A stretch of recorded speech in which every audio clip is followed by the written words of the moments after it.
बोलिए बड़ी काली मैया की, भारत माता की। बहुत बहुत धन्यवाद। परम पूज्य स्वामी विवेकानंद जी, अध्यक्ष बोध गया मठ, श्रीमत बाड़ी काली जी मंदिर, परम पूज्य स्वामी आत्मानंद जी महाराज, परम पूज्य स्वामी अच्युतानंद जी महाराज, परम पूज्य श्री गौरी शंकर दास जी महाराज और हमारे उत्तर प्रदेश के लोकप्रिय उप मुख्यमंत्री श्रीमान ब्रजेश जी पाठक और उत्तर प्रदेश के बहुत ही सक्रिय और प्रभावी पर्यटन मंत्री श्रीमान जयवीर सिंह जी, विधान परिषद सदस्य श्री महेंद्र सिंह जी, विधान परिषद सदस्य श्री मुकेश शर्मा जी, अध्यक्ष लखनऊ महानगर श्री आनंद जी द्विवेदी, महापौर लखनऊ श्रीमती सुषमा जी खरकवाल, लोकप्रिय विधायक श्री नीरज जी बोरा, श्री अंजनी श्रीवास्तव, श्री अमित टंडन, श्री अनुराग मिश्र जो कार्यक्रम का संचालन कर रहे हैं, और एक छूट गए हमारे रामचंद्र जी प्रधान सदस्य विधान परिषद,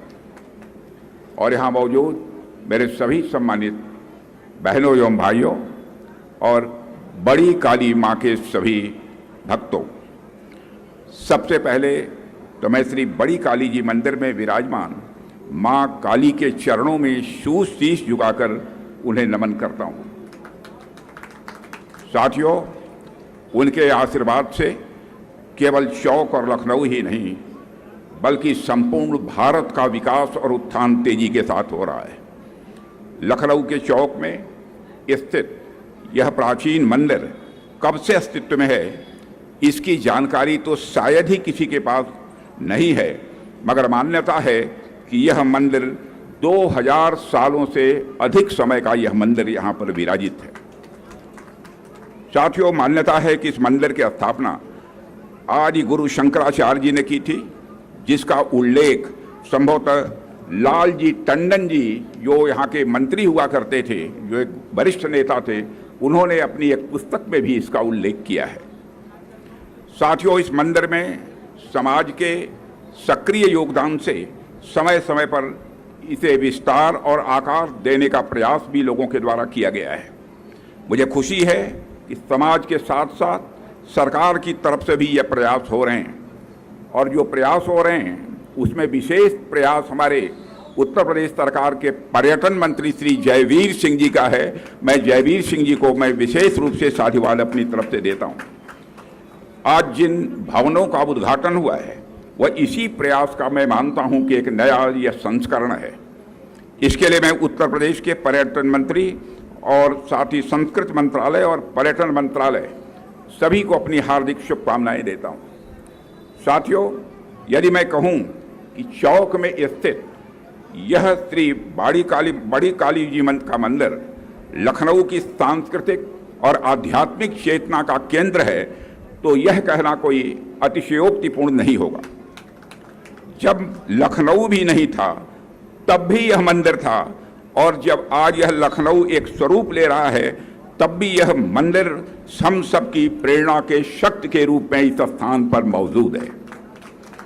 साथियों, मुझे जानकारी मिली है कि सुप्रसिद्ध हिंदी साहित्यकार अमृतलाल जी नागर का आप लोगों ने नाम सुना होगा। उन्होंने आजीवन माँ की सेवा में लगे रहे, और इस मंदिर की महिमा देखिए, एक बार लखनऊ के इस चौक में आए तो यही के होकर वह रह गए। मैं मानता हूं कि मुझे भी काली माँ ने अपनाया है, और मैं आजीवन लखनऊ के प्रतिनिधि के रूप में सेवा का व्रत लेकर सार्वजनिक जीवन में यहाँ पर काम कर रहा हूँ। यह बड़ी काली माँ का ही यह आशीर्वाद है। साथियों, इस चौक इलाके से जुड़ा एक रोचक किस्सा है, जिसमें अमृतलाल नागर जी ने अपने किसी साहित्यकार मित्र से पूछने पर बताया है कि चौक और लखनऊ अपने आप में यह एक अनोखा संसार है। जो यहाँ है वह और कहीं नहीं देखने को मिलेगा। वो तो यहाँ तक कहते थे कि चौक और लखनऊ अपने आप में एक यूनिवर्सिटी है, अपने आप में एक यह विश्वविद्यालय है। वक्त ने इस लखनऊ को काफ़ी बदला है मेरे बहनों भाइयों, मगर यह लखनऊ कितना भी बदल जाए, अपने अंदर का लखनऊ यह हमेशा कायम रखेगा, यह मेरा पूरा विश्वास है। साथियों, यह जुलाई का महीना चल रहा है, यह भारतीय सेनाओं के इतिहास के लिए भी यह काफ़ी महत्वपूर्ण है। आज के 26 साल पहले 1999 में इन्हीं दिनों कारगिल की पहाड़ियों पर भारत और पाकिस्तान के बीच एक सैन्य संघर्ष चल रहा था। पाकिस्तान ने भारत की धरती पर कब्जा करने की भरपूर कोशिश की थी। उस समय देश के प्रधानमंत्री और इसी लखनऊ महानगर के जनप्रतिनिधि सांसद श्रद्धेय अटल बिहारी वाजपेयी जी हुआ करते थे। अटल जी ने के नेतृत्व में भारत ने संकल्प लिया कि भारत के एक एक इंच जमीन खाली कराई जाएगी, और खाली कराकर ही उन्होंने दम लिया। ऐसे हमारे नेता श्रद्धेय अटल बिहारी वाजपेयी जी थे। आप संयोग देखिए कि भारतीय सेना की जिस रेजिमेंट में कैप्टन मनोज पांडे अपनी सेवाएं दे रहे थे, उनका नाम है गोरखा राइफल्स। उस रेजिमेंट का जय घोष है, जय महाकाली आयो गुरखाली, जय महाकाली आयो गुरखाली, उसका जय घोष है। और इसी देश में वीरता की प्रेरणा शक्ति है महाकाली। इस साल कारगिल युद्ध की 21वीं वर्षगांठ मनाई जा रही है, और इस मौके पर हमें कैप्टन मनोज पांडे समेत सभी वीरों को याद करना चाहिए, जिन्होंने मां भारती के लिए अपना सर्वस्व बलिदान कर दिया। साथियों, भारतीय सेनाओं पर मां काली की विशेष कृपा रही है। अभी ऑपरेशन सिंदूर के दौरान भी भारतीय सेनाओं ने अपने अद्भुत शौर्य, वीरता और पराक्रम का परिचय देते हुए पाकिस्तान पर मौजूद 9 आतंकवादी ठिकानों का सफाया करने में पूरी तरह से कामयाबी हासिल की है। पूरी तरह से आतंकवादी ठिकानों को तहस नहस कर दिया है। इस ऑपरेशन में महिला सैनिकों और पायलटों ने बढ़ चढ़कर भाग लिया था। केवल पुरुष सैनिक ही नहीं, बल्कि महिला सैनिकों ने भी बढ़ चढ़कर भाग लिया था, और मां काली के एक स्वरूप से दुश्मनों के उन्होंने छक्के छुड़ा दिए थे। साथियों, भारत एक ऐसा देश है जो सदियों तक विश्व के लिए आर्थिक समृद्धि और भौतिक विकास का एक उदाहरण रहा है। हमने प्रगति के प्रतिमान गढ़े हैं और समृद्धि के सोपान भी तय किए हैं। भारत ने कभी भौतिक उन्नति को भौगोलिक विस्तार और शोषण का माध्यम नहीं बनने दिया। यह भारत की एक सबसे बड़ी विशेषता है। भौतिक प्रगति के लिए भी हमने आध्यात्मिक और मानवीय प्रतीकों की रचना की है, और उसका दिव्य स्वरूप ही है भारत की समृद्ध संस्कृति में हमें स्पष्ट रूप से दिखाई देता है। साथियों, गुलामी के कालखंड में जिन अत्याचारियों ने भारत को कमजोर करने का प्रयास किया, उन्होंने सबसे पहले हमारे इन आध्यात्मिक और सांस्कृतिक केंद्रों को, प्रतीकों को निशाना बनाया था। आजादी के बाद इन सांस्कृतिक प्रतीकों का पुनर्निर्माण या आवश्यक था। अगर हम अपनी सांस्कृतिक पहचान को सम्मान देते तो देश के भीतर एकजुटता और आत्मसम्मान का भाव यह स्वाभाविक रूप से मजबूत होता, लेकिन दुर्भाग्य से ऐसा हुआ नहीं। आजादी के बाद सोमनाथ मंदिर के पुनर्निर्माण का विरोध किया गया था, और ये सोच दशकों तक देश के ऊपर हावी रही।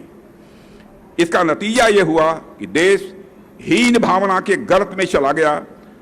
अपनी विरासत पर गर्व करना यह देश जैसे लगता था कि भूल गया हो।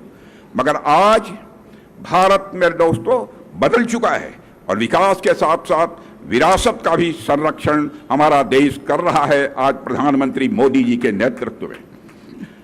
साथियों, आपके सामने एक नहीं अनेक उदाहरण हैं।